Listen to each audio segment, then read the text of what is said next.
안녕하세요. 와이메이커 여러분. 168차 맥힌 성경 읽기와 함께하는 와이메이커 총체적 성경 읽기. 오늘은 신명기 22장, 시편 110편에서 111편, 이사야 49장, 요한계시록 19장이 되겠습니다. 통일 주제는 정의.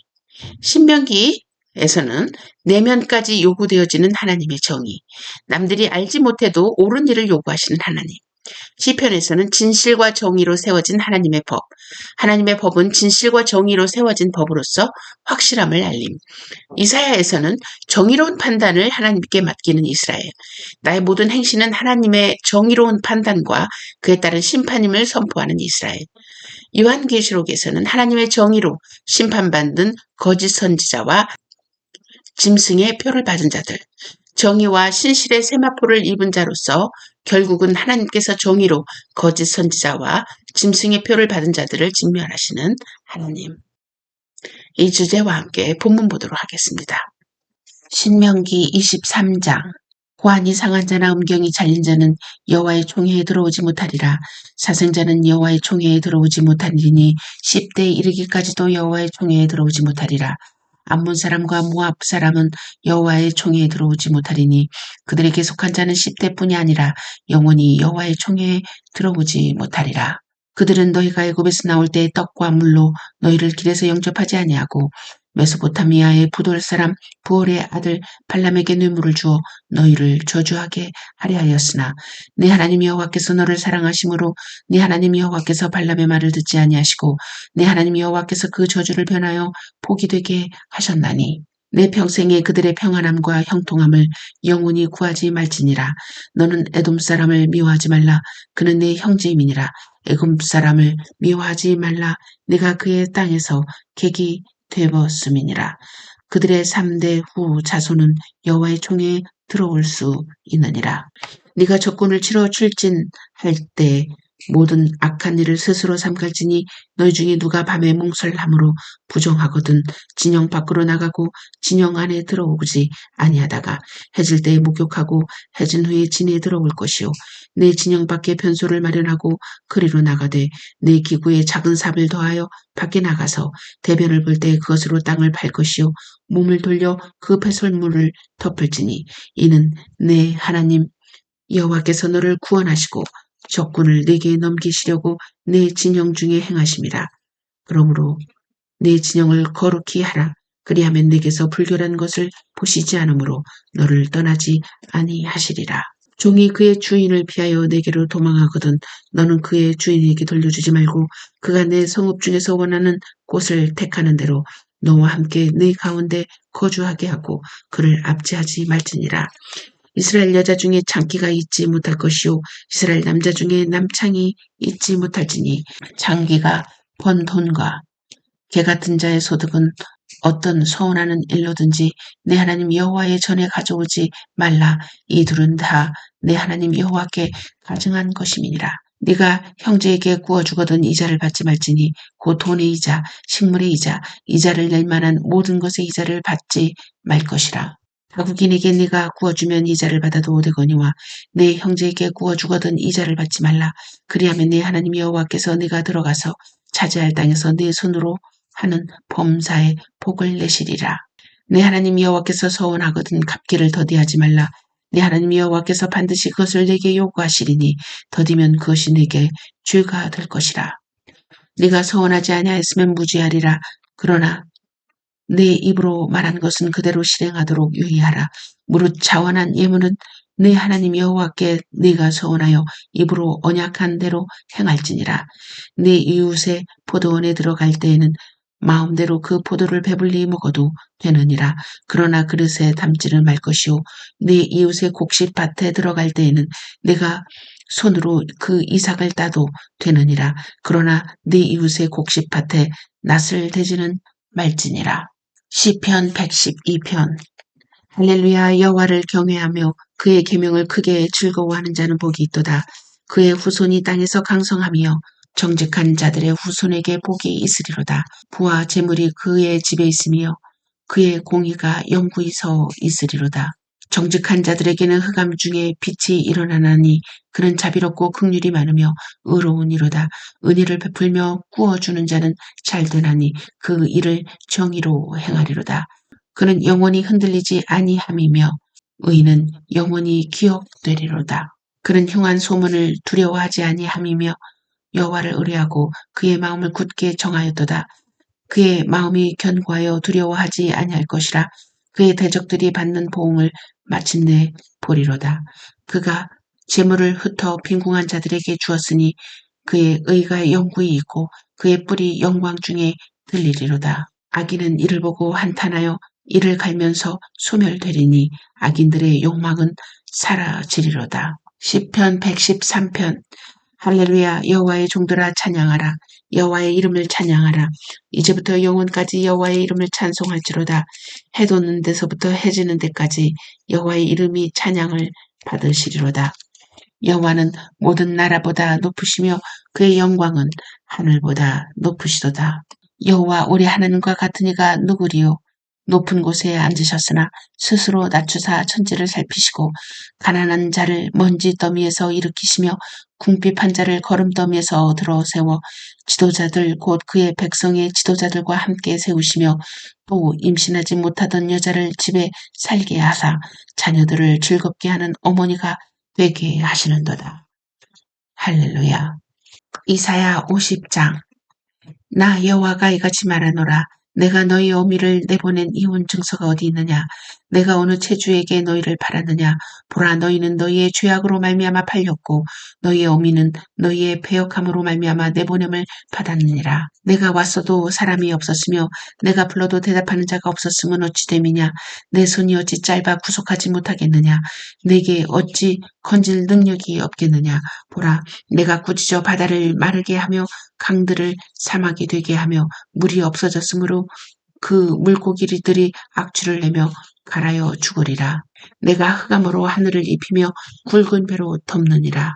나 주 여호와께서 학자들의 혀를 내게 주사 나로 권고한 자를 말로 어떻게 도와줄 줄을 알게 하시고 아침마다 깨우시되 나의 귀를 깨우치사 학자들같이 알아듣게 하시도다.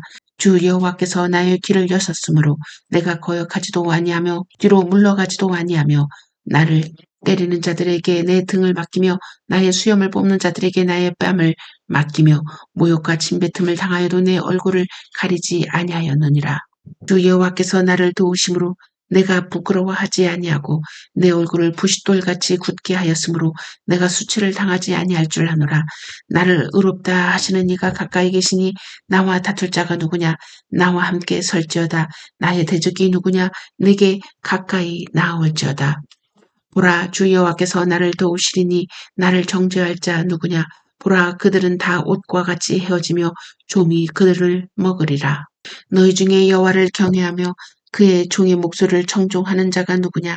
흑암 중에 행하여 빛이 없는 자라도 여호와의 이름을 의뢰하며 자기 하나님께 의지할지어다. 보라, 불을 피우고 횃불을 둘러 띈 자여, 너희가 다 너희의 불꽃 가운데로 걸어가며 너희가 피운 횃불 가운데로 걸어갈지어다. 너희가 내 손에서 얻을 것이 이것이라. 너희가 고통이 있는 곳에 누우리라. 요한계시록 20장.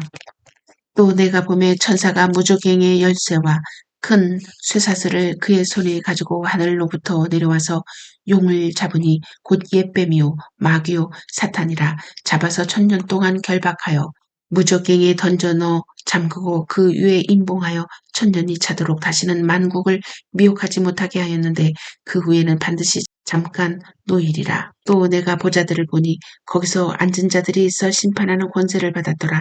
또 내가 보니 예수를 증언함과 하나님의 말씀 때문에 목배임을 당한 자들의 영혼들과 또 짐승과 그의 우상에게 경배하지 아니하고 그들의 이마와 손에 그의 표를 받지 아니한 자들이 살아서 그리스도와 더불어 1000년 동안 왕노릇하니 그 나머지 죽은 자들은 그 1000년이 차기까지 살지 못하더라.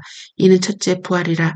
이 첫째 부활에 참여하는 자들은 복이 있고 거룩하도다. 둘째 사망이 그들을 다스리는 권세가 없고 도리어 그들이 하나님과 그리스도의 제사장이 되어 1000년 동안 그리스도와 더불어 왕노릇하리라. 천년이 참에 사탄이 그 옥에서 놓여 나와서 땅의 사방 백성 곧 곡과 마곡을 미혹하고 모아 싸움을 붙이리니 그 수가 바다의 모래 같으리라. 그들이 지면에 널리 퍼져 성도들의 진과 사랑하시는 성을 두름에 하늘에서 불이 내려와 그들을 태워버리고 또 그들을 미혹하는 마귀가 불과 유황 못에 던져지니 거기는 그 짐승과 거짓 선지자도 있어 세세토록 밤낮 괴로움을 받으리라. 또 내가 크고 흰 보좌와 그 위에 앉으신 이를 보니 땅과 하늘이 그 앞에서 피하여 간데 없더라. 또 내가 보니 죽은 자들이 큰 자나 작은 자나 그 보좌 앞에 서 있는데 책들이 펴 있고 또 다른 책이 펴졌으니 곧 생명책이라. 죽은 자들이 자기 행위를 따라 책들에 기록된 대로 심판을 받으니 바다가 그 가운데서 죽은 자들을 내주고 또 사망과 음부도 그 가운데서 죽은 자들을 내주매 각 사람이 자기의 행위대로 심판을 받고 사망과 음부도 불못에 던져지니 이것은 둘째 사망 곧 불못이라. 누구든지 생명책에 기록되지 못한 자는 불못에 던져지더라. 아멘. 메시지입니다. 제목은 왜곡된 정의. 세상은 외칩니다. 건강한 사회는 정의를 외치며 억울한 자가 없이 진실한 정의로 심판하는 사회가 가장 정의롭고 건강한 사회라고 말합니다. 그런데 여기에는 우리가 고려해야 할 내용이 많이 있습니다. 정의를 실현하기 위해서는 무엇으로 판단할 것인가의 판단 기준이죠. 판단의 기준에 따라 숫자에 의해서 판단을 받는 민주주의, 또 모든 사람에게 이익을 주는 공리주의, 공평한 저울이라며 모두가 가장 이해와 설득이 되는 기준인 합리주의를 사용하여 정의와 진실을 판단하는 사회가 지금 오늘 우리가 경험하는 사회입니다. 그렇다면 성경은 어떤 사회가 정의 사회라고 말하고 있는 것일까요?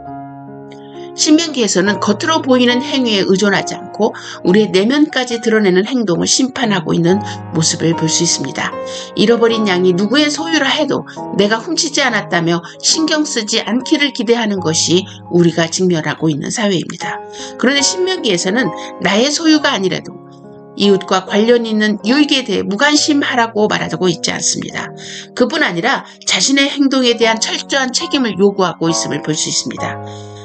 책임과 대가를 지불할 때 하나님의 정의가 실현됨을 알 수 있습니다. 이웃사랑의 계명이 확대된 공동체 삶의 모습입니다. 형제 분실물을 찾아줍니다. 새집 건축 시 지붕 난간 만들어 딱상 사고 사전 방지합니다. 남녀는 순결을 유지하고 간음하지 말아야 합니다. 개인과 남녀, 사회의 정의와 거룩한 보호 및 보수가 중요합니다. 시편에서는 모든 진실한 행동이 하나님께 달려있다고 고백합니다. 다시 말해 판단의 기준을 하나님께 두지 않는다는 것입니다. 사람들은 판단을 하나님의 판단에 두어야 한다고 시편 기자는 말하고 있습니다.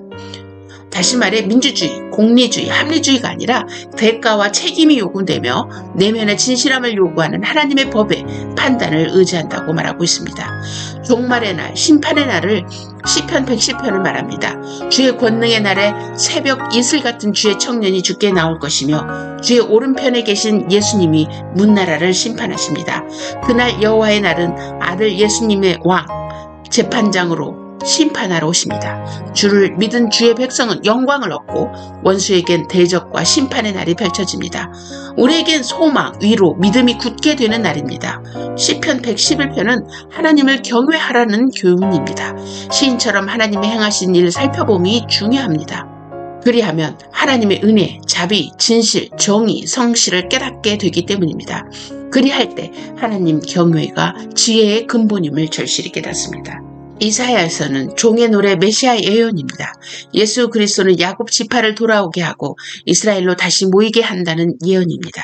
하나님은 메시아 종에게 응답하셔서 하나님 백성들을 돌아오게 합니다. 8절은 은혜의 때 종으로 말미암아 시온이 회복되고 황폐된 성읍이 다시 번성합니다. 주의 백성들이 회복되고 적 원수들이 제거됩니다. 이스라엘 상황에 기대어 예수 그리스도 출현이 예고됩니다. 메시아 예언입니다. 종의 출현으로 하나님의 뜻이 완전히 실현됩니다. 주의 백성을 인도할 재림주, 심판주가 스스로 종이 되어 초림 때 십자가에 죽으셨습니다. 십자가 죽음으로 종이 되어 백성을 구원하신 메시아가 주가 되어 왕으로 등극합니다. 시온의 영광 되신 분이 동참하라 청할 때 예수님을 믿어야 할 것입니다. 요한계시록에서는 하나님의 심판은 반드시 거짓 선지자와 짐승의 표를 받은 자들에게 실행되며 그들의 주된 악은 백마를 탄 자들과 대적하여 싸운 것이었습니다. 그들의 무기는 어린 양을 향한 충심이었고 하나님의 공의와 정의였습니다. 하나님의 어린 양을 떠나서는 참된 정의와 진실이 없음을 반증하고 있는 것입니다. 그래서 그들은 심판을 받게 되는 것이며 그 결과 그들의 최후는 영원한 징벌인 것입니다. 계시록 19장은 어린 양 혼인잔치에 청함받은 성도와 심판받는 세상, 큰 성 바벨론을 대조시키고 있습니다. 악은 더 악하게, 선은 더 선하게, 극명한 어둠과 빛으로 심화되어 갈라질 것입니다. 마지막 날 큰 영광의 잔치, 그날 예수 그리스도의 어린 양 혼인잔치에 주인공으로 참여하는 신부들의 날의 영광이 말씀의 검으로 심판받는 만국 세상과 우상 숭배자들의 피는 선지자, 성도, 순교자들의 피값의 보응입니다. 종교적, 상업적, 정치적 바벨론들이 그리스도의 다시 오심에 고통을 느끼며 가슴치며 웁니다. 공개적 흐느낌이 전 세계적 고통으로 확산되는 심판의 날이지만 그러한 슬픔은 회개하지 않는 모습, 바벨론 멸망의 마지막 모습입니다. 오늘의 많은 사람들이 정의와 공의를 이야기하고 있지만 하나님과 그의 어린 양 없는 정의와 공의를 이야기하고 있습니다. 그러나 그 정의는 참된 정의를 흉내내고 있을 뿐입니다. 참된 진실과 정의를 실현할 수 없습니다. 참된 진실과 정의는 하나님께 맡길 때만이 가능한 것입니다. 우리는 그것을 실현하신 능력이 없음을 인식해야 하며 하나님과 그의 어린 양이 없는 정의는 존재하지 않음을 깨달아야 합니다. 물론 하나님과 그의 양을 따르는 자가 하나님의 정의를 대변할 수 없습니다. 그래서 그들은 하나님의 정의에 맡기는 것입니다.